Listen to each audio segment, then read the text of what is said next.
Hello, this is Dread, and in today's video topic, this is going to be the 0 to hero run on the crit detonating arrow explosive trap Marksman. So the concept around this build is to utilize the node inside explosive trap that shoots out a bunch of detonating arrows. The idea is we're trying to shoot out as many detonating arrows as possible per click. Right now, per time I click my explosive trap, it's about 12 detonating arrows going off, which is great.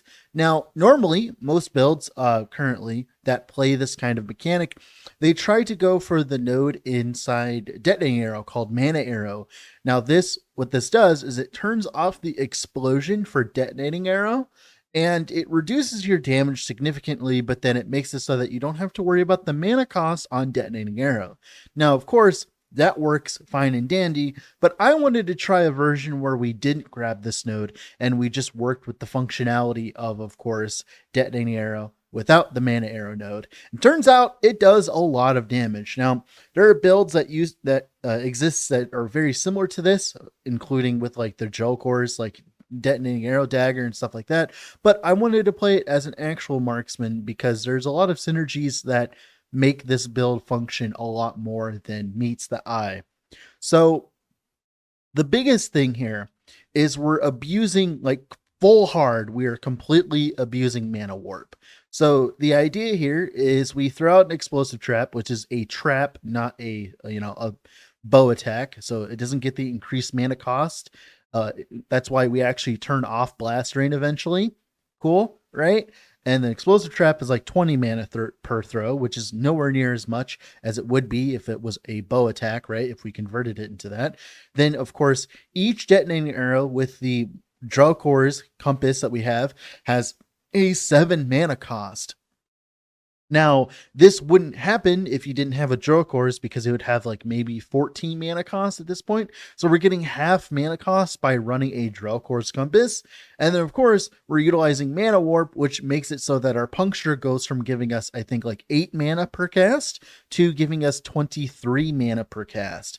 This all combined makes it so that I can throw out like 3 different explosive trap casts and then simply hit the boss with puncture and just watch all the detonating arrow triggers on the boss. Because what happens is the way that the explosive traps, they go off sequentially. So the way that the detonating arrow node works, if you read it again, it makes it so that each one goes off in a sequence. And this sequence is actually very easily, build aroundable, because the idea here is we're not consuming all of our mana instantly.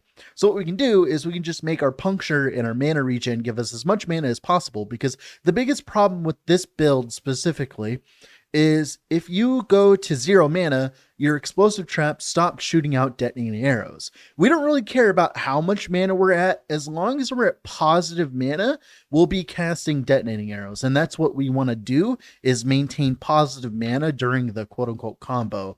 So now the full combo of the build is we cast 3 different casts of explosive trap, which gives us a total of 36 detonating arrows, and that's a very large amount of mana, but we're not playing it all up front. As you'll see in the footage, I'm just sitting there and I'm attacking with puncture while it's happening, and my mana regen and my puncture is enough to maintain it while all the detonating arrows are going off, meaning that we can actually play a build that does like 36 detonating arrows in the process of a few seconds, which ends up doing a very large amount of damage. And that's actually why we're going marksman with this specific build instead of like anything else, is because of mana warp. Because like there is a common practice where you run the Drelkors daggers and you just go with the melee version of detonating arrow, and I didn't want to do that because I wanted to go with the bow version. Now, if you haven't already, I would heavily suggest leaving a like on the video and subscribing to the channel, as that is the best way of currently supporting me and the best way to show me that you want more content like this on YouTube. Character selection. Now, this name, it was born out of pure hatred, because what happened was I was trying to play this build, but I wanted to play around with Scorpion Arrow, which is the poison conversion on Detonating Arrow. And I really thought that like maybe with this amount of procs and this amount of detonating arrows, I could get the poison DPS to be high enough to be quote unquote viable, right? And turns out, no, not at all. even with this amount of abuse of just generic abuse of detonating arrow and like explosive trap and all that, the damage still wasn't really that high. To give you an idea here, uh, because of the fact that I did a zero to hero run on this and the poison version of this, which will forever remain in my hard drive and never be shown to another human being because of how fucking terrible that shit was. It took me about 6 minutes in total to kill the Harbinger of Chaos, which is the Lagan one, and Lagan. So like 3 minutes each, right? While when I got this character to the same amount of progression, right? I think it took me 3 minutes total to kill both of them. So a minute and a half. So it literally doubled my DPS by not being poisoned. Uh, and you gotta remember, okay, think of it like this. I play these characters and like I play them in usually big chunks of time. So I had played the poison version of the build for about 8 hours ish at that point, and the build failed, and it really sucked because it meant that I had to re-level the whole entire character just to swap my damage type. Someone on stream actually asked me, "Hey, Dread, why don't you just play like crit or something? Why don't you just respec and not have to re-level the entire character?" Well, that's not what we do here. I could just go to Legacy and equip a Marksman with like a bunch of the gear here and then just be like, "Hey, look, this is the actual zero to hero run." But we don't do that around here. We actually play the game here. So I decided right after finishing, quote unquote, the zero to hero run on the poison version, I literally made a new Marksman, re-leveled it all the way to the end, and it was all in one session. So at this point, at the end of this session, I think I was up for like 26 hours at that point because remember, this was 2 whole characters getting 2 empowered, and then of course the second character getting finished 10 out of 10 Harbingers. So yeah, a lot of effort on my end. Now, after that mini rant is over, let's talk about actually leveling the character. It's going to level like almost every other rogue that I've ever played ever. We're just simply going to play bleed puncture into umbral blades up until a certain point. There's actually a point in progression where we actually get to swap, and it's going to be way sooner than you usually would think. We get to swap at like, I think level maybe 15 or something like that. It's a really low level. I think like maybe actually level 20. I think we get to actually swap. All right, here is Specs Orient down. Now for the next act. Here we get access to umbral blades. Spinning umbral blades plus puncture. You can't really like there's not a better match made in heaven at this point. Like it is probably one of the most satisfying ways to play. The only way of leveling I think that supersedes this in my opinion right now is of course Glacier, but that's because Glacier has streamlined AoE while this does not. Now this has absolutely absurd damage scaling, but it does not have screen-wide AoE, which is unfortunate, but it just comes with it. Now here we're going to be actually specializing into explosive trap here soon, and then we're going to be respecializing umbral blades into detonating arrow when we get around to it, but we'll get there when we get there.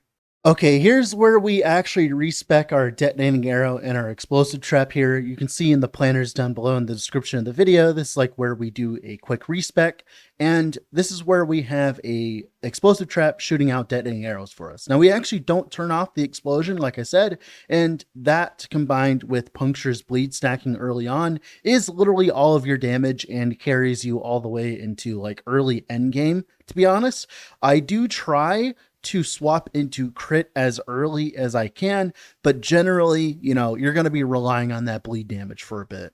I do want to note you do probably want to grab the Avarice gloves from the quest, as you don't really get your HP sustain online and running until much later into the character, like when you get the health on crit later that Marksman is known for. So definitely try to grab the Avarice gloves early on. Here's Hearten just to see the damage to mana ratio. As you can see, we're getting plenty of bleed stacks. That's just because we're just hitting that much because each detonating arrow is about 3 hits per. And right now we're shooting about 3 detonating arrows per explosive trap cast currently. We are going to be moving into Trappist to get to 6 explosive traps per cast, which allows us to do 6 detonating arrows instead. And that's like when things really start getting spicy. Now, what's really nice with the explosive trap setup, with of course, detonating arrow, is it kind of just clears for you. You throw down the explosive traps near enemies, like just near enemies, right? And all of the detonating arrows on top of all of the tendrils that they cast. So the biggest problem with detonating arrow is that there's a lot of nodes that give it a very large amount of damage, specifically the explosion, a lot of damage. The problem is these nodes also come at a cost of area. Also, as well, detonating arrows explosion area isn't really that big to begin with. So you need to do absurd amounts of scaling of AoE just to make the AoEs on the detonating arrows actually quote unquote function. But thankfully, we have a bone here. We can scale tendrils from the explosion, which don't get scaled by area, and they chain to like 8 enemies every single time you do an explosive detonating arrow. This means that, of course, we can clear while still scaling the the explosion area, like reducing it and dealing more damage, which helps a lot. Now, here is our 4th slot. We're actually going to be grabbing Smoke Bomb, mainly for Shadow Hunter. It gives us a flat 10% crit, that plus the 2% crit on the tree, and then 5% from your character generically. That's like 17% base crit, which is enough to get started. That on top of course, critical strike vulnerability, which is like another 10 to 20% flat crit for free. As you can see, we do plenty of damage, even with us. We're in this weird state where we're hybrid bleed crit stacking currently. Now, here's the twins real quick. Like I said, just to give you an idea of what the damage looks like at this point in progression. Like I said, we're in that awkward state where we're crit and we're not crit at the same time, mainly because of puncture. Puncture bleed just scales so hard in the early game that it's hard to not utilize it properly. Even if you're trying to not use it, like I am here, where I'm trying to go crit bow stuff. Yeah, it just ends up just being an amalgamation of both, right? Now, here's our first monolith. The biggest problem that you're going to have with this build early on is puncture only gives you 8 mana back currently with our current spec. Eventually, when you actually get the nodes in the tree, which I haven't gotten, you'll have like 8 mana back, and each detonating arrow actually costs like 8 mana itself. So you need to scale a lot of mana regen early on, while also, of course, scaling bow attack speed. Both of those combined can lead to you kind of doing enough damage. So the idea, you want to think of this build as more of a bursty build than a DPS build. You want to throw out your stuff and then gain mana back over the next few seconds. So think of it like, instead of thinking it like you're playing a normal build, think of it like you're playing a totem build. So like I throw down my detonating arrows and they do a bunch of stuff while I walk around and do other things, right? That's the kind of mentality you need to have with playing a build like this, of course. Now, we did actually get lucky. We did get a shock ring. So if you don't know, one of the biggest ways of making marksmen feel good early on is a set ring called static touch, which gives you a 10% chance on hitting a shocked enemy to get you 75 ward on hit. This almost doubles your HP early on as a rogue in general, because rogue just does not have that much flat HP scaling, which makes them supremely squishy early on without any investment. Rogue's kind of a weird kind of place where you are infinitely tanky until you're not early on, until you actually invest into your gear. But thankfully, with the static touches, that they just give you so much HP, like hard HP, that it makes the early game feel a lot better. Now, to give you an idea of how ridiculous the damage scaling is with our current setup, here is an A-bomb, and we're going to be killing him very quickly here. This is, like I said, the hybrid crit bleed setup that we have going. Oh, wait, there's his shield. Oh, that was half of his HP right there. Oh, and that's about to be another half of his HP there. Look at that. Oh, look, he's dead. Look at that. Quickly, here's our second monolith. As you can see, just like I said, scaling our detonating arrow, scaling our, our explosive trap. The biggest problem I found with this build actually was I didn't know what to spec for my 5th slot. I spec'd for decoy just because, like, it's nice to have decoy on your bar with 2 charges and stuff like that later on. But I couldn't figure out what to spec for my 5th slot because we're not running shift. We're running smoke bomb traversal, like I said, for the 10% base crit that smoke bomb gives you. And also, it's just a really good, like, fucking traversal skill as well. It's better than shift in that regard. Shift has a lot of other benefits that I don't go into here, but like smoke bomb is pretty fucking based in my opinion. Now here's our riot kill. As you can tell, whenever we get to actually do our explosive trap stuff, it's really good. Just lots and lots of damage. This is about where the bleed damage starts to peter off when you're not really like scaling it that hard. But thankfully, this is like when we start getting access to bows that actually do damage and stuff like that. So that helps a lot. You'll see throughout the entire run that most of it is spent trying to use Runes of Ascendances on bows and trying to get a Drelkors compass, which is like integral for the late game performance of the build. So it's just kind of funny watching me struggle with random like white bows. Like I'd be killing him so much faster if I had a Drelkors. Here's the third Monolith of Fate, Lagan's Mono. This is when things start spicing up a little bit in general, where the game starts getting a little bit more difficult, as Divine Era mobs are really hard to deal with, especially if you're a new player and you don't know the patterns of the enemies. Thankfully, I'm playing a really overpowered build, so I don't really have to care. But like in general, like opening a monolith at level like 50 and seeing a bunch of diamond matrons is definitely not something you want to do. But thankfully, for some reason currently, you can actually leave a monolith and then hop back in if you really have a bad mono experience, because it'll reset the mobs on the map. So a little nice tip if you really are struggling at this point. As you can see, we're doing plenty of damage. Yeah, and to give you an idea, do you have damage while leveling? That's a question you can ask yourself.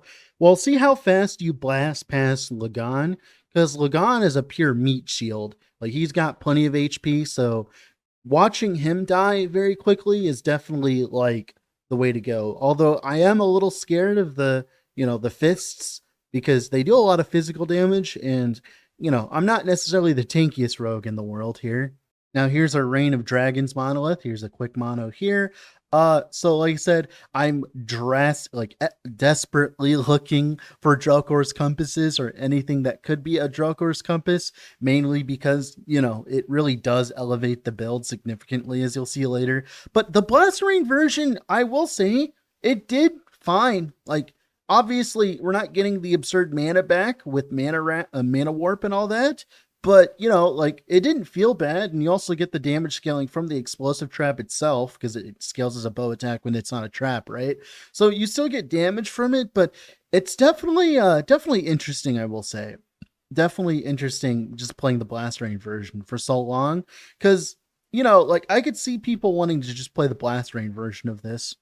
Now here's our Emperor of Corpses. This is about where our damage starts to peter a little bit. We're not doing as much damage as before, and that's just mainly because at this point, whenever I play an OP build, I usually like to push the limit per se, and I don't spend that long gearing because there's really no reason to. Like, this is a completely acceptable boss kill, even though I'm like level probably 60 at this point in an 85 zone, but we do plenty of damage and we kill him pretty fast. Not that big of a deal. Now here's our first level 90 mono. The clear on the build is pretty fucking good, I'm not gonna lie. Like, having like 12 to 36 detonating arrows go off, and then like getting all of the tendrils going off, it feels so good, especially of course with the ring, the shock chance, the static touch ring to give you the ward as well, makes it so that whenever you have packs like that, you immediately go to like 3 times your HP. Obviously it's complete overkill and you don't need this much ward this early on, but it feels really good because dude, let me tell you, I've played my fair share of squishy marksmen, so playing a marksman that isn't immediately dying the moment they get touched by anything feels amazing. And of course, the damage is there as well here. Buttery smooth clear.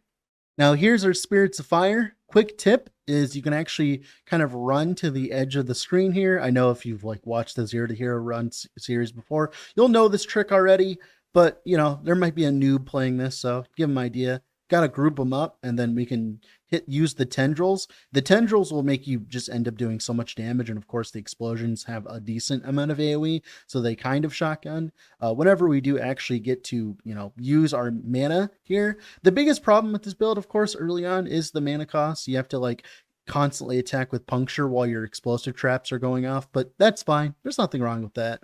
Here's a hero kill. I'm going to skip through it because he spends most of the time being invulnerable. We just immediately proc him to his shield or whatever. He actually didn't do that many animations this time around. Now here is about when I get a lot more damage scaling. I get some crit multi, I get some stuff on my gear, stuff like that. This is where the damage starts entering absurd territories. Here's your Elder Gaspar. We literally went more than half his HP in the first barrage. And here we're just instantly deleting him. Feels really good to be playing a marksman build that does damage, let me tell you. After playing, this is like such good comeuppance after playing the poison one, let me tell you. So here's a Harbinger of Fear. I think this has to be the fastest Harbinger of Fear I've ever done, if I'm to think about it, because I've done like 8 0 to hero runs before this, and then like I've played a few characters before this, but this has to be the fastest Harbinger of Fear run I've ever had. Like, look how quickly he's dying. Like, if you were to compare this to any other 0 to hero run, you'd be like, wow, are all those builds shit? Nope. This one's just overpowered, baby. You know, Dread doesn't really get to play that many overpowered builds these days, so it's nice to play one. As is tradition with these runs, we're going to unlock COF, which is very important as Drelkors is an uncommon item, so we will need prophecies to get a Drelkors probably. So to give you an idea how much damage we're actually doing, with the poison detonating arrow setup, we were getting to 60 to 100k ticks. Here's what we're actually doing with this build. As you can see, there's a lot of 40k, 70k, 80k numbers, 10k, like we're doing plenty of damage with this setup, as you can tell. Lots and lots of damage in comparison to the poison version. Here's our first empowered mono. I will say that once we got to empowered monos, it was a little annoying because this is about when enemies start having actual HP bars and stuff like that. So you will have times where you're out of mana and you're going to be surrounded by a bunch of enemies. This is compounded by the fact that every single 0 to hero run I've done, I've started with the Lagan timeline immediately in empowered monos. Generally, divine era mobs are like 20 billion times more difficult than, like, let's say the void era mobs, meaning that if you go to a divine era mob, divine era place first, in comparison to, like, let's say a void era area first, then when you do your first empowered mono, it's a completely different experience, to be honest. Now, to give you an idea, I killed this Harbinger of Chaos in 1 minute. I'll let it play out the whole time so I can prove it to you. But we killed him in 1 minute. That is, or her in 1 minute. I'm sorry, it's a female. I don't have voice lines on, so I don't get reminded of like, you know, like who they are or whatever. I'll be honest, I've killed so many that like there's just like, I don't know, I've just seen so many die that it doesn't matter at this point. But yeah, so we end up killing them in like a minute total, mainly because I'm just running around. If we just like sat there DPSing them down, but I decided to like play to the build strength and only do damage during the DPS windows and stuff like that, because no point in trying to die, right? Because at this point, dude, like dying to a Harbinger sucks because it means you have to restart the whole fight, yada, yada, yada. So like, I prefer to be a lot more defensive when I play because like, who cares if you kill it faster? I'd rather not die, right? So here's going to be our first Orbis. He's going to die very fast, very quickly, as you know, we are very overpowered for at this point of progression. You can really see the damage scaling here. Very, very funny. Just in general, we still haven't swapped out of Blast Rain yet, but we will be swapping out of it soon here, I believe. But yeah, as you can see, plenty of damage. So what I ended up doing was doing a little bit of farming, and I got to like 10k favor, and then I spent all that favor on bows, and I got 2 Drelkors, one with 1 LP and one with no LP, which is absolutely amazing at this point of progression, considering I've used hundreds, I think like 20 at least, Ascendancy runes. So now, here's what the build looks like after the respec, after getting the Drelkors. As you will notice, the amount of mana that I get every single time I use Puncture is significantly higher than if not. Now, you probably could keep playing the blast rain version of the build if you wanted to, even with the Drelkors, but just remember that like you will have to puncture more in general, and you probably would want bow attack speed on your Drelkors. Right, on your Drelkors. Now, one thing to note with this character is something I never ended up getting is a Peak of the Mountain. So with the base crit that we get from Smoke Bomb and stuff like that, and with the health on crit at the top of Marksman, we can actually afford to run a Peak of the Mountain. But I ended up not getting one because the idols, the bow critical strike chance idols that Marksmen have, work pretty well for camping our crit early on. But eventually, when you want to min-max the build and get a bunch of HP by running a bunch of double HP hybrid HP idols and stuff like that, or maybe even more damage if you want to, damage idols, like crit multi idols, you definitely want to run a Peak of the Mountain later on. This is probably the quickest Harbinger of Treason I've ever had in general. I went and looked, and it definitely is the fastest Harbinger of Treason.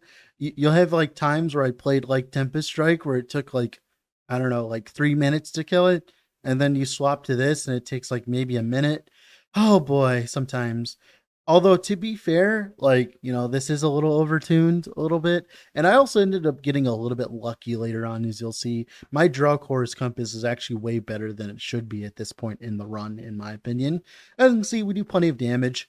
It's kind of funny seeing the bleed ticks, even though they're kind of inconsequential at this point. Now here's our second Orbis at around, I think 150 corruption. I can't remember.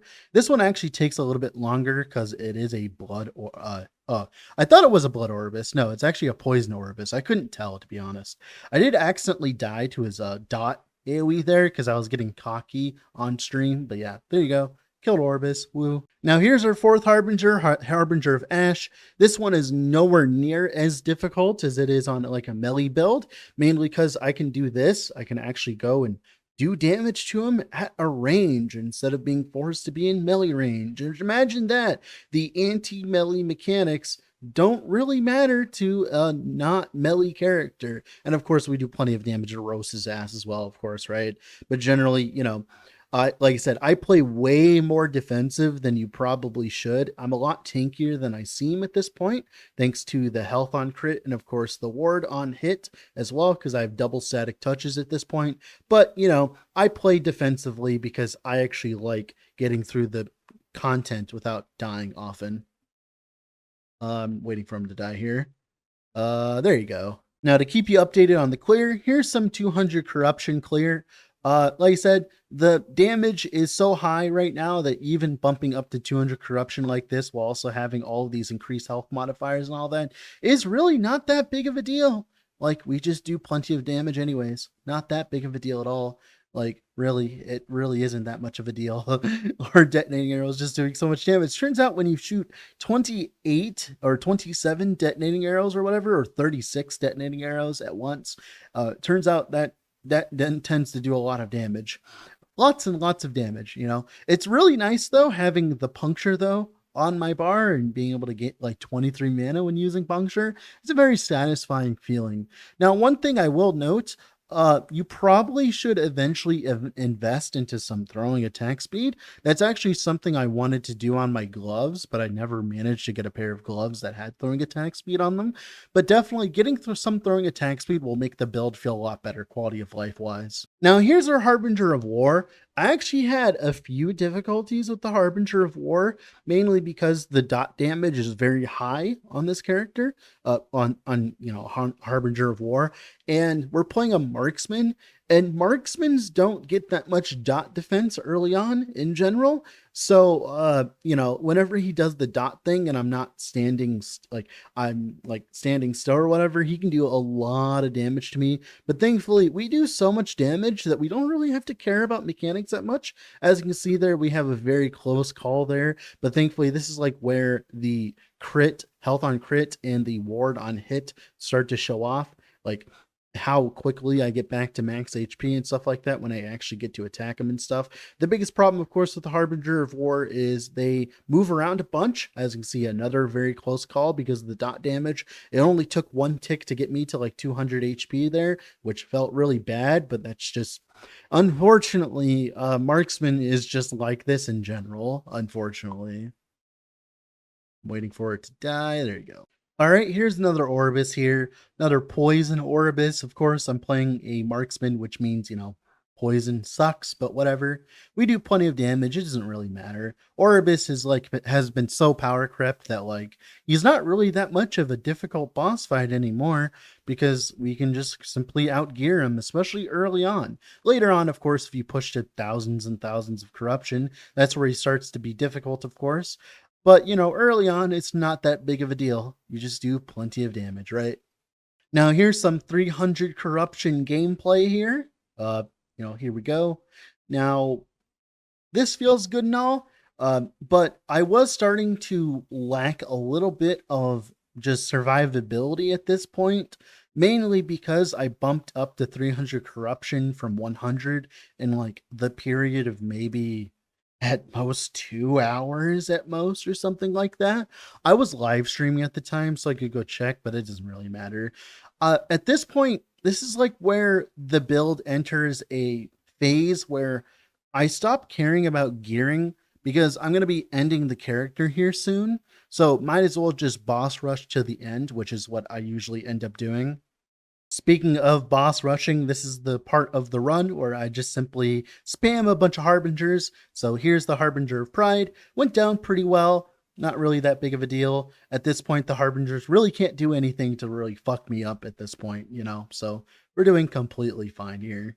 Now, the Fat Harbinger is a little bit more interesting than the Light Harbingers, mainly because since they kind of just sit there for most of it, we can end up throwing a lot more traps in general and actually sit there and do damage, other than the Harbinger of Defilement, of course, because, as all the other Harbingers have, they just have AoE gore, just AoE after AoE after AoE.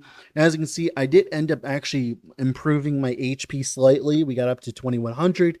The idea, of course, is we're hybrid HP and ward at this point. The ward really, it isn't that impactful right now, but it's definitely there to keep me from getting one-tapped randomly, because let me tell you, playing a rogue in last Epoch and day one, you will randomly die to crits, unfortunately, because the damage scaling is just high enough that it does a little bit more damage than how much HP you can scale at this point. But of course, I have to be a lot more careful with these guys because those dot pools that they put down on the ground will instantly give me if I stand on them. But yeah, here's Harbinger of Defilement down. Now here's our last Orbis of the run. I got or our last big Orbis, right? I got a little cocky here and I put a bunch of increased damage on him and stuff like that. Now, thank you, Motor Adrian, for the follow, by the way. Thank you. I do stream on Twitch, by the way, if you want to see me live. But here we ended up killing him pretty quickly. The only problem is, like I said, I prefer a more defensive playstyle. I could roast him into next Saturday, but generally I'm not very keen on standing on top of those fizz balls he does, because it only takes one crit to knock me out of the game. So it's definitely not worth it, especially when there's a bunch of corruption on the line. It's not really worth playing offensively when I want to actually kill him. But here, it does actually take a little bit longer than all of our other kills, mainly because, like I said, I stopped caring about improving the character ages ago. So we're just simply trying to spam as many monos as much as possible here. Bing bada boom, Harbinger of Tyranny is down. Cool. Next boss. Now Harbinger Defilement down. Now let's let the last Harbinger fight play while we talk about the build in detail and how I feel about it. The build is really insane. The clear is S tier. The damage is S tier. The survivability I would put in A to middle of B, but that's just Marksman. You're never going to get a tanky Marksman in this game. It really just, in comparison to other classes, you will be squishier than your compadres no matter what you do. You can get the infinite dodge stuff, of course, with all the silver shrouds, but in the end, you will be squishier than your brethren.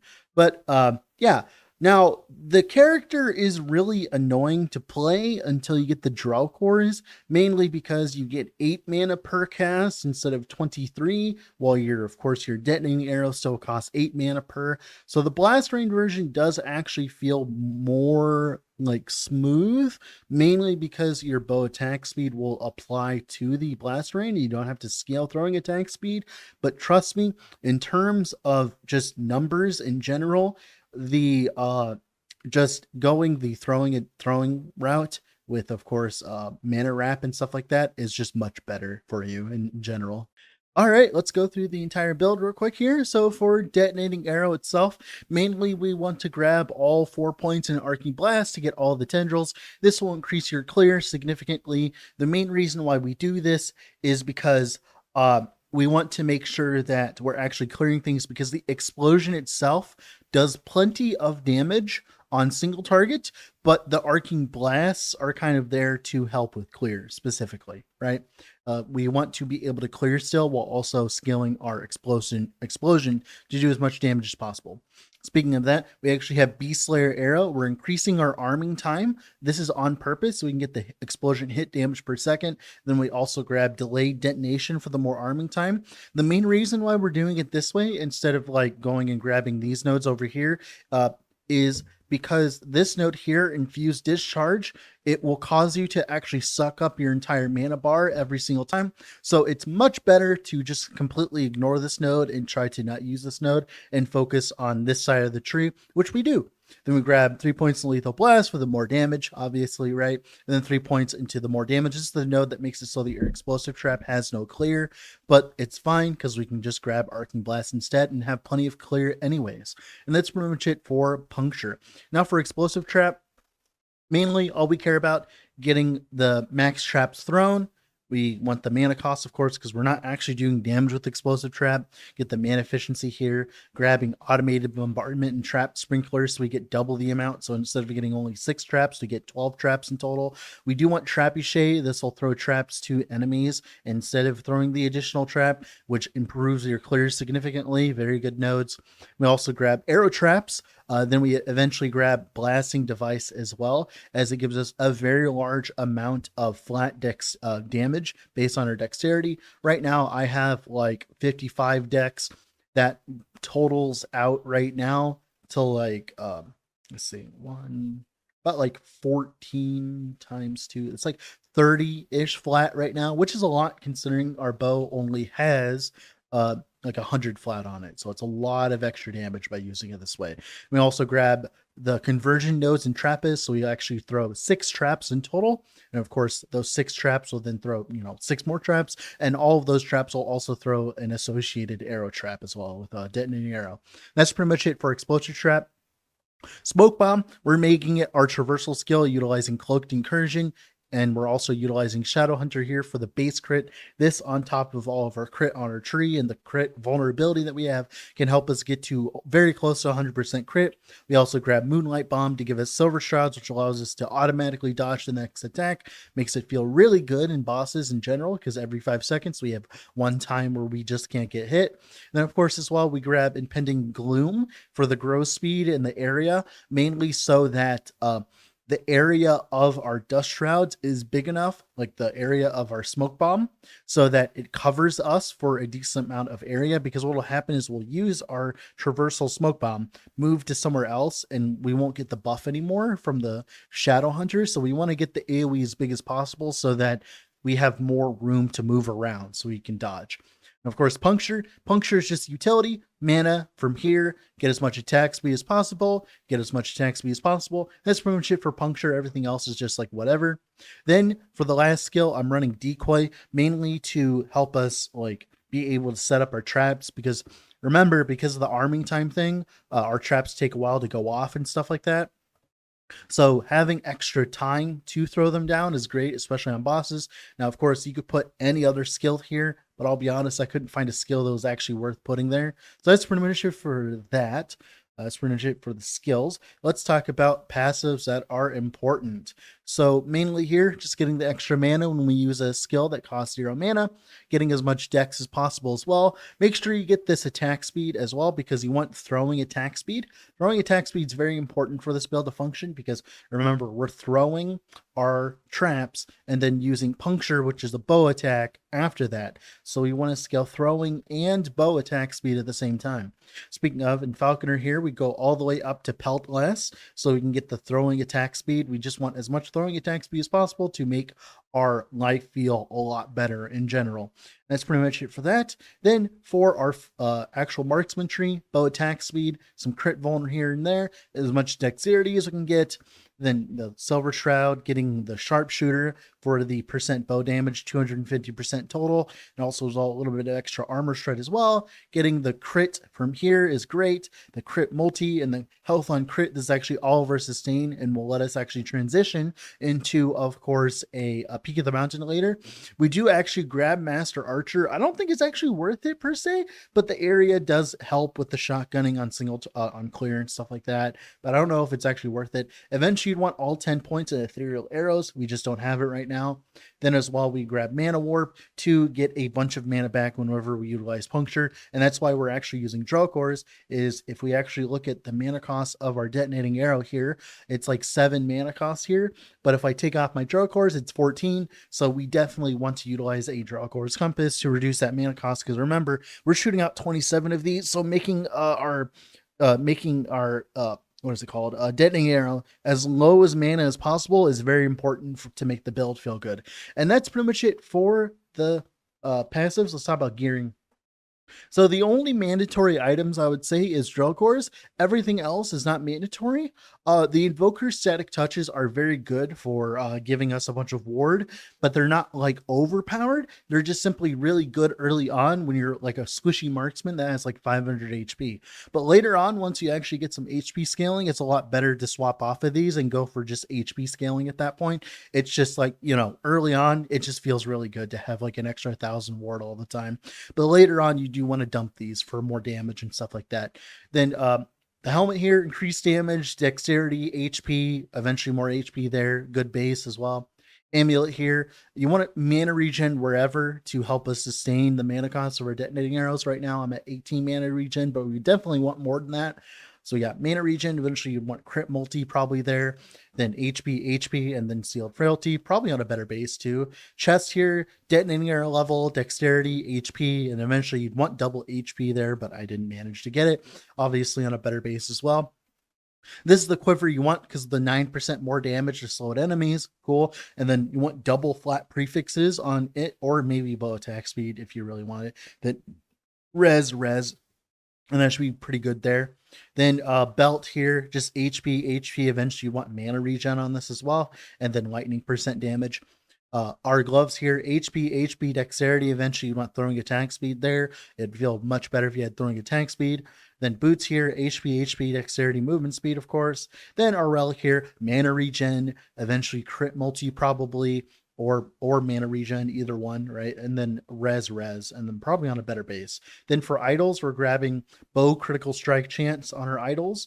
Same thing here, bow critical strike chance. We're trying to get as much as possible from our idols. Now, of course, later on, when you min-max the character and trade or whatever, you can actually go for like a 3LP Peak of the Mountain and then get rid of all of these idols that we don't need for crit, and we crit capped, and we can put in either HP idols to feel good, or we can put in damage idols if you really want to start killing things faster.